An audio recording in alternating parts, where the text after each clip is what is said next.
So Mihara drama. If you guys don't follow this, we have been looking at the character for a few days now. Okay, so that's going to be for the Nikke skin.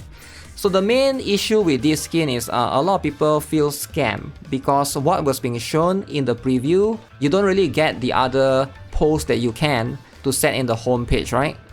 Now, as you can see, this is going to be the preview right here, right? The preview of the skin is completely different from what you actually get. As you can see, this is what you actually get.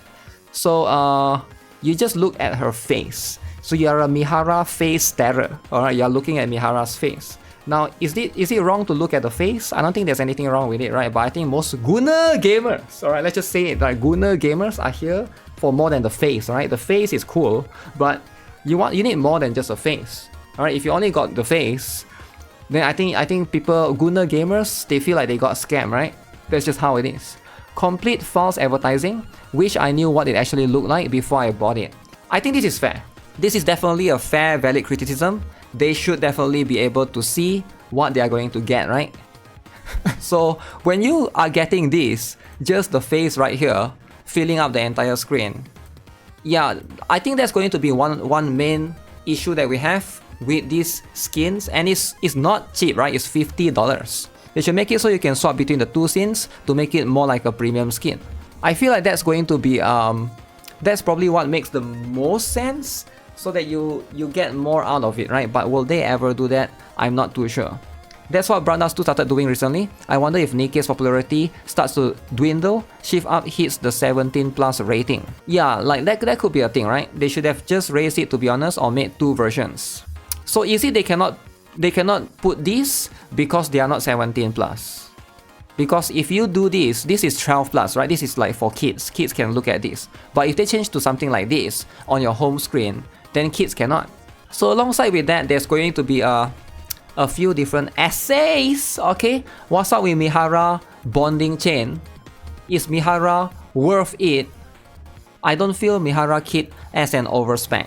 Now I've tested her. Alright, she feels okay against a single boss, but then again, it is going to be depending on who you're fighting against. I haven't tried against multiple other bosses as well. So I heard that in Indie Villa right now, I'm not sure, is it her not working as intended, like bugged, or is it like she's just bad at that boss? Nobody actually knows, so it's hard to say for sure. But we can look at the Reddit, right? $50 for only this, alright? For half a skin in the background. So you can look a little bit at the boobs, but I think that's pretty much what it is, right? I noticed a visual bug. Since a skill cutscene in gacha skin pics are always what showed in the lobby, so it's giving me whiplash. So you can see, so far every other skin that this guy owns, $60, $50 skin, this is what's being shown in the lobby. Now the only exception is this one, the Mihara skin one. So it could be bug actually. So if it is bug, hopefully they're gonna fix it, right? DOT damage is considered debuff. Indie Villa apparently has immunity. Yeah, maybe it has immunity, or maybe it's a bug. So I'm not too sure of that as well, right? So until the developers come out and say themselves, so that's going to be something that we'll have to figure out. But yeah, you can see as well, some people are now writing essay about how Nikke has the worst anniversary event story ever. No contest. Okay? Now this is a lot, right? Now this is specifically about the story. You know, like I think everybody is going to have their perspective when it comes to story, right? This is hands down the worst anniversary event ever. No exaggeration. Okay? The story is flat, boring as hell, and goes absolutely nowhere. The characters are cardboard cutouts, honestly, even sort of annoying. And the emotional moments, completely forced and pointless. Worst of all, after going through the whole thing, there's no story told at all. This is the most half-assed reunion I've ever seen, period. Oh, are you worried I'll spoil something for you? Don't bother, there's nothing to spoil because literally nothing happens. Wow. You like Siren and Mori's story? Yeah, but this person don't like it, right? Honestly, hoping for more from Mihara's kid, but I was disappointed. I knew she was Rapi rate level, but I didn't expect her to just get hard counted by Indie Villa in the AI interception where she is advantage element. I saw people asking for Mihara threat, so here, alright, so you can see This was me on Iron Code shooting range. Okay, so Mihara right there, alright. So Mihara is a secret Iron Code unit. Mihara's kit is too niche, it would be better if she was usable in campaign. The story wasn't amazing, I can agree with that. Also, Nikke set a bar so high that keeping up that level of quality is impossible. So some stories will feel less great sometimes. Maybe, right? Maybe what I see right now, right? So let's see then, alright? I'm going to try to look at this particular post right here, right? What's up with Mihara bonding chain? So it's a second ever overspec Nikke, sharing many similarities with Rapi Red Hood. So both being burst 3 attacker fire code machine gun users. Okay, that's true. I think it's only fair to compare the two and expect them to be of similar strength. You can also compare to Modernia. Modernia is also burst 3 attacker fire machine gun. Alright, but through testing it is clear that Rapi comes out on top. That's true, right? Now Mihara still does a lot of damage, but frankly she feels a bit underwhelming considering she's a 1% overspec anniversary Nikke. I feel like it's hard to beat Rapi because Rapi is just... I think Rapi is the main character, right? I think they have to make Rapi sort of strong. Now, Mihara is still stronger than most other characters that are in the Missilis, Tetra or Elysian cast, right? So she's still better than those. So she is an overspec, but she's still within the lines of being stronger than most regular Nikkes. I think that's what it needs to be, right? There's also a glaring issue with her burst, which straight up does nothing. Seriously, I only lose about 3 to 5% damage running her off burst. 4 times attack, 3 times elemental, 3x max ammo, 10, 10, 10, 10 by the way. Now I do notice that as well, right? So I don't think this is a bad thing actually, right? In fact, this is probably a good thing because if you can use her off burst, that means she's a very flexible character that can fit in any team. Or if a character is strong without you bursting, if a burst tree is strong without you bursting, I look at that as a good thing rather than that as a bad thing. But again, that's just probably me, right? I feel like that's an advantage rather than a disadvantage because if you always need to burst, that means that you are being very selfish and you can't fit in as much teams as you need to be, right?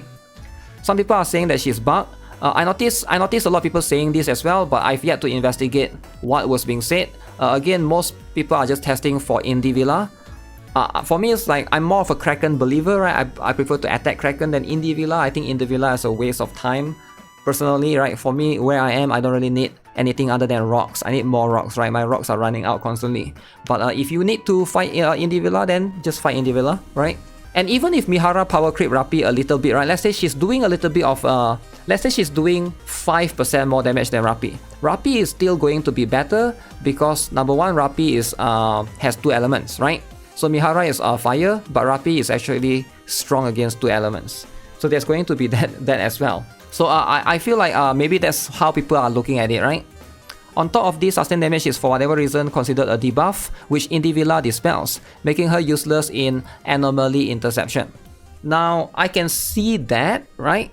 I can see like if you are pulling for anomaly interception, I can see why you'll be upset. But I don't think you should ever pull a character just specifically for an anomaly interception because anomaly interception is just one boss, right?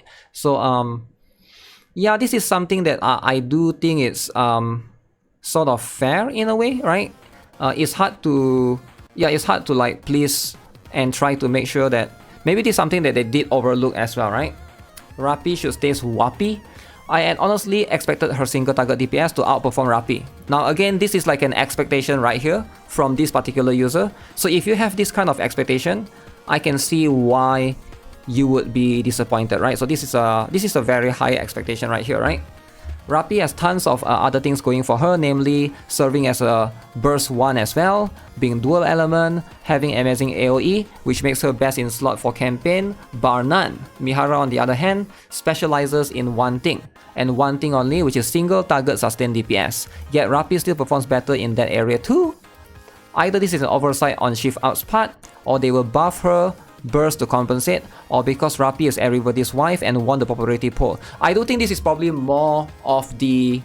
I think this is probably what makes sense. Because Rapi is like the main character of the story, right? And I think Shift Up wants Rapi to maintain relevancy in the long time. If Mihara or Mihara is to power creep Rapi, I think it will make some players upset, right? Because Rapi was released like what, January, February. So now it's like May, you can't like power creep a character 4 months after, right? So unless Mihara was released later, maybe like end of this year, then that's a different story. So Shift Up is walking on eggshells and are too afraid to power creep Rapi, even though again, Rapi already offers so much incredible utility on top of being the hardest hitting Nikke in the game. That's my 2 cents, what do you guys think? And WTF is the gacha lobby background, come on Shift Up. I do agree with everything this person said or typed, but one thing that I don't agree is most likely I don't think they should power creep Rapi, right? Rapi just came out and people want her power creep. These people are insane, asking for power creep after power creep. Yeah, I don't know, man. I don't think people should ask for power creep. I think people should ask for balance in a game. And I think it's kind of crazy to ask for power creep, man. Like, Nikke is the only game where I feel like everybody is trying to go against the norm, man. Like, what the heck? Asking for Mihara to be better? But yeah, I do think that, you know, for me, I don't see much issue in Mihara. This one they should definitely fix though. This one, a lot of people are complaining about this, and if somebody's going to spend $50 on the game, you better give them a better one than just looking at the face, right? Yeah, if it shows this but you get this, I think it's kind of a scam, so I hope Shift Up fix it or whatever, right? Or give them 2 options, right? Hopefully they see the, you know, they tone it down and they try to give you 2 options.